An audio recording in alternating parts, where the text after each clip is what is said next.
राजवीर शाह और आप देख रहे हैं द न्यूज़पेपर। दोस्तों, आज हमारे साथ जुड़े हुए हैं मोहम्मद फैज, जो भगवान राम के ननिहाल से मिट्टी लेकर अयोध्या जा रहे हैं, जो 5 अगस्त को भगवान राम का भूमि पूजन होने वाला है। ये फैज मोहम्मद हमारे साथ जुड़े हुए हैं, उनसे आज हम चर्चा करेंगे। ये पैदल जा रहे हैं उनके ननिहाल से अयोध्या। फैज जी, थोड़ा सामने आइए, बताइए कैसा क्या मामला है, कैसे आप जा रहे हैं, कहां से जा रहे हैं, आप थोड़ा ब्रीफिंग करके हमारे दर्शकों को बताइए। देखिए, ये पदयात्रा जो है जी ये पदयात्रा जो है माता कौशल्या के मायके यानी कि जी भगवान श्री रामचंद्र जी का ननिहाल, जी जो कि दक्षिण कौशल प्रदेश के नाम से जाना जाता था, जी आज उसे छत्तीसगढ़ कहा जाता है। तो जी माता कौशल्या की जो जन्मभूमि है वो छत्तीसगढ़ के चंदखुरी में है। तो जी हमने उनकी जन्मभूमि पर स्थित जो मंदिर है माँ कौशल्या का, वहां से मिट्टी ली है और वहां से पैदल चलते हुए अब अयोध्या की ओर जा रहे हैं। जी अयोध्या क्यों जा रहे हैं? 5 तारीख को जो भूमि पूजन का कार्यक्रम है, जो 500 सालों का संघर्ष रहा, अब उसकी पूर्णाहुति का समय आ गया है। भूमि पूजन का कार्यक्रम है, तो हम ननिहाल की मिट्टी, नानी के घर की मिट्टी लेकर वहां जाएंगे और भगवान श्री रामचंद्र जी का भव्य मंदिर बनने वाला उस भूमि पूजन में उसे अर्पित करेंगे, भेंट करेंगे।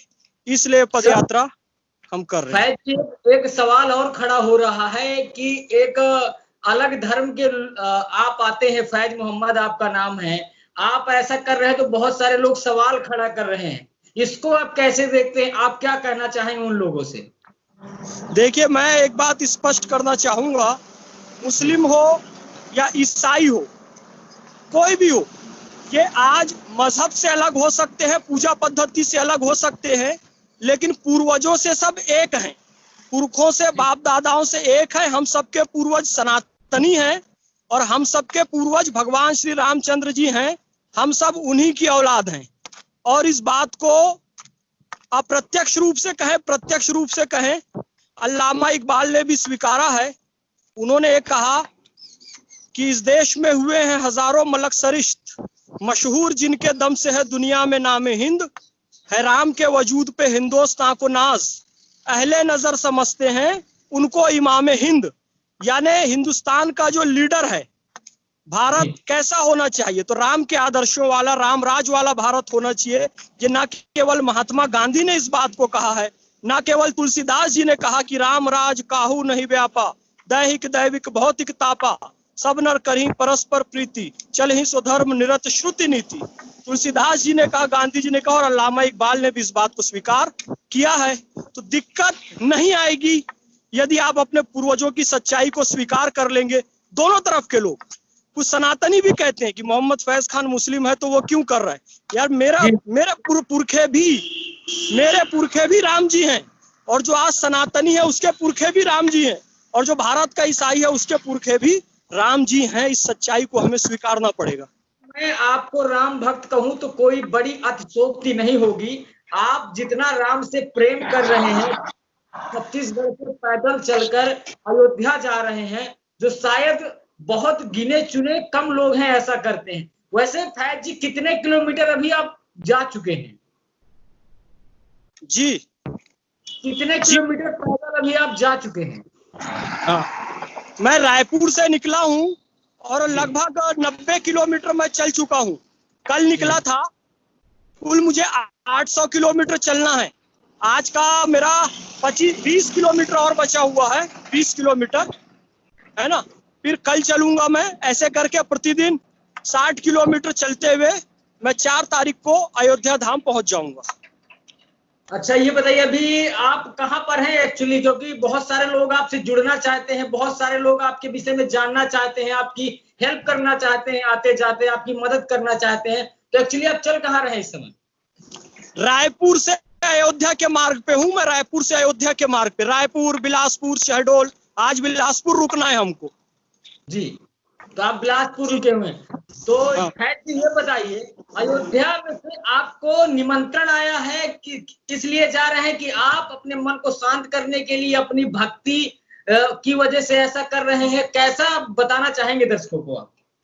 क्या आपको ऐसा राम जी का जब काम होता है तो हनुमान जी भी लगते हैं, और एक नन्ही सी गिलहरी भी लगती है, और जामवंत भी लगते हैं, और सुग्रीव भी लगते हैं, और सब कोई लगते हैं। आप तो देखिए, निषाद राज हो, शबरी हो, हर व्यक्ति लगता है, और इनमें से किसी को भी निमंत्रण की आवश्यकता नहीं होती। आवाज आ रही है? उसके लिए इच्छा नहीं होती है कि कोई भौतिक जगत का पार्षद या विधायक या सांसद या मुख्यमंत्री, मंत्री, प्रधानमंत्री, राष्ट्रपति निमंत्रण दे। राम जी का निमंत्रण है, सबके लिए निमंत्रण है। हम पूरी सावधानी से रखते हुए अपने राम जी के आदेश पर चल रहे हैं। अकेले चल रहा हूं। ये मास्क मैंने लिया हुआ है, मैंने सैनिटाइजर लिया हुआ है जी। मेरे सपोर्ट में एक कार चल रही है जिसमें मेरा कपड़ा लत्ता, भोजन पानी सब कुछ अलग है, ताकि कोई संकट का खतरा ना हो। दिखाइए क्या क्या आपके साथ चल रहा है, ये भी दिखाइए हमारे दर्शकों को कैसे आप चल रहे हैं। हाँ, आप सबसे पहले ये देखिए, ये इस डिबिया में मिट्टी है जी। हम जो मिट्टी लेकर चल रहे हैं। हेलो जी जी जी जी, हम सुन रहे हैं आपको। एक मिनट।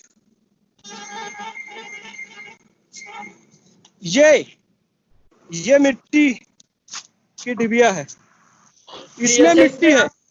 हुई है वो ननिहाल। हाँ, इसको ऐसे पकड़िए। ये देखिए।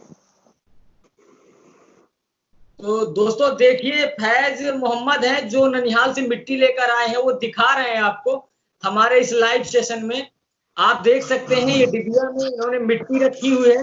भगवान श्री राम के ननिहाल की ये मिट्टी है जो पैदल लेकर अयोध्या जा रहे हैं छत्तीसगढ़ से। ये बहुत बड़ी बात है, बहुत कम लोग हैं ऐसा जो कर पाते हैं। भगवान राम से इनका प्रेम ये दिखता है। लेकिन फैज जी ये बताइए, जो कोरोना काल में इस समय एक सवाल खड़ा हो रहा है कि राम मंदिर का निर्माण, राम मंदिर का जो भूमि पूजन भारत के प्रधानमंत्री नरेंद्र मोदी करने जा रहे हैं, तो सवाल खड़े किए जा रहे हैं कि नहीं करना चाहिए, कोरोना काल है, और आप छत्तीसगढ़ से पैदल जा रहे हैं, राम भक्ति दिखा रहे हैं, उनके लिए आप क्या कहना चाहेंगे?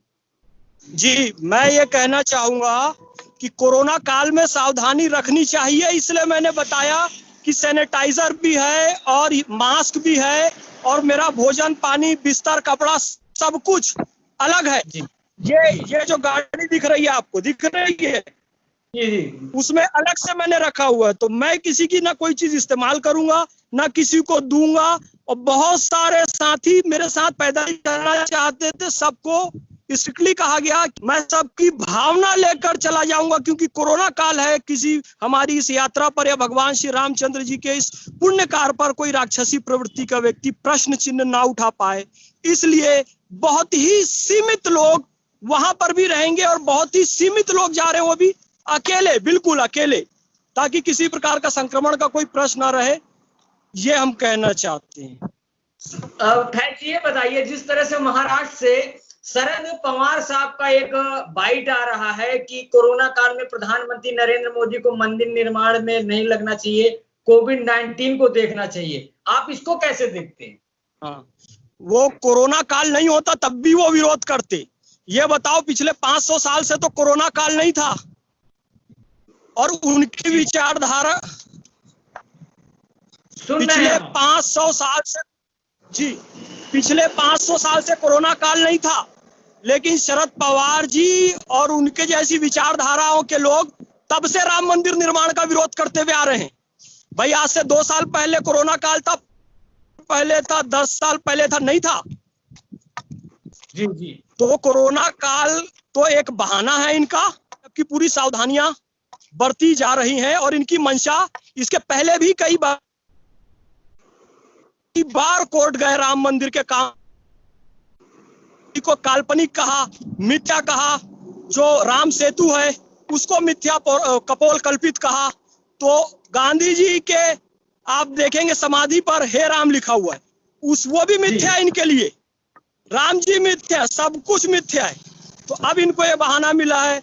उदित राज का भी ट्वीट आया कि भाई साहब, राम भक्तों को सबको चाइना जाना चाहिए, ना कि अयोध्या जाना चाहिए। चाइना में जिनको काम करना है, हमारी सेना लगी हुई है और चाइना वालों को सबक सिखा रही है। और ये लोग भारतीय सेना को, जो लोग बलात्कारी कहते हैं, ये विचारधारा के लोग भारतीय सेना का मनोबल गिराते हैं, ये लोग वो आज भारतीय सेना के बड़े पक्षधर बने हुए हैं। और अंदर क्या खुलेआम भी कहते हैं कि चीन के माल पर प्रतिबंध नहीं लगना चाहिए, टिकटॉक पर प्रतिबंध नहीं लगना चाहिए। ये वो लोग, तो ये अवसरवादी लोग हैं। यानी कि कुछ भी हो जाए, विकास दुबे को मार दिया जाए, विकास दुबे को मार दिया जाए तो जी सारे राज खत्म कर दिए गए, और नहीं मारा जाए तो इनका आदमी था इसलिए नहीं मारे। चिद भी हमारा, पट भी हमारा। राम मंदिर नहीं बनेगा तो कहेंगे कि राम लला हम आएंगे, मंदिर वहीं बताएंगे पर तारीख नहीं बताएंगे। अब तारीख बता दिए तो भी कह रहे हैं कि क्यों बना रहे हो यार, कोरोना काल। तो ऐसा थोड़ी चलता है भैया, ये बात है प्रभु।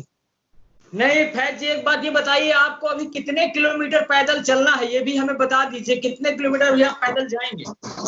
टोटल 800 किलोमीटर है जी, और मुझे 700 किलोमीटर और चलना है। वो जो आपके धर्म को लेकर सवाल खड़ा कर रहे हैं, आपकी भक्ति को लेकर सवाल खड़ा कर रहे हैं, उनको आप क्या कहना चाहते हैं? मैं उन सबको शुभकामना देना चाहता हूं और प्रार्थना करना चाहता हूं, जो दूसरों का घर तोड़ने की कोशिश करता है, दूसरों में कमियां निकालता है। शत्रुघ्न जी उस मंथरा के कमर की हड्डी तोड़ देते हैं, तो यदि आप मेरा मनोबल तोड़ने जाओगे, मुझ पर प्रश्न चिन्ह लगाओगे और इस काम में रुकावट पैदा करोगे, तो आप ही का घर टूटेगा, आप ही की हड्डी टूटेगी। ये कर्म सिद्धांत है, इसलिए शुभ कार्य में, मतलब मैं किसी की हड्डी तोड़ने नहीं जा रहा हूँ, ये कर्म सिद्धांत है। आप दूसरे के शुभ काम में यदि बाधा पहुंचाओगे तो हमको बाधा नहीं पहुंचेगी, बाधा आपके जीवन में आएगी। मंथरा राम जी का परिवार तोड़ने चली थी, राम जी का परिवार टूटा नहीं, भाइयों में प्रेम और बढ़ गया, लेकिन मंथरा की हड्डी, मंथरा का कुबड़ टूट गया। यही संदेश मैं देना चाहूंगा। तो ये हमारे साथ जुड़े हुए हैं मोहम्मद फैज, जो छत्तीसगढ़ से अयोध्या मिट्टी लेकर जा रहे हैं, ननिहाल की मिट्टी भगवान राम मंदिर के जन्म स्थान में, जहां पर वो समर्पण करेंगे। थैंक यू फैज जी, आप जाइए, स्वस्थ रहिए, अच्छे से रहिए और अच्छे से पहुंचिए। धन्यवाद दोनों भाई।